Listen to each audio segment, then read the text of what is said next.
An alcoholic has a disease. We call it a kind of an allergy, because once he starts drinking, he sort of undergoes certain biochemical changes whereby he loses control. So an alcoholic is not a bad person. He's not a mad person. He's just sick, and he needs help like any other diseased person needs help. Alcohol, in fact, is considered the most, untreated, treatable disease in this world. It's interesting to see the gradation of how this happens. You know, one of the things is that the alcoholic first drinks because he enjoys the effect of the alcohol. Later on, he increases his frequency.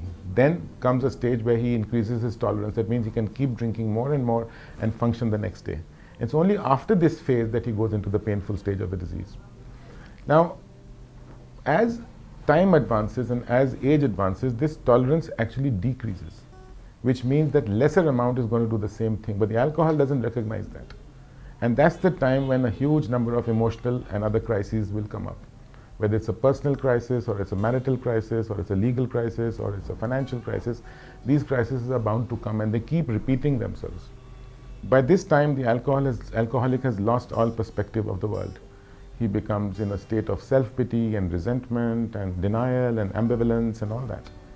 And he reaches a stage where he loses his ambition and finally loses hope. In AA language, or in medical language, we call this a rock bottom. And this is the interesting part of the disease, that most alcoholics will not recover unless they hit rock bottom. And this is one of the reasons that rehab centers can come in, because they teach the alcoholic not to hit rock bottom, because they teach them a kind of a new life.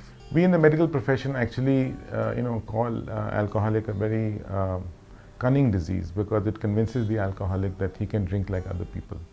We also call it baffling, because the alcoholic goes through a lot of harmful consequences and yet carries on drinking again and again. And we call it powerful, because it can kill. In fact, if you look at the life of the alcoholic, there are really 3 or 4 outcomes.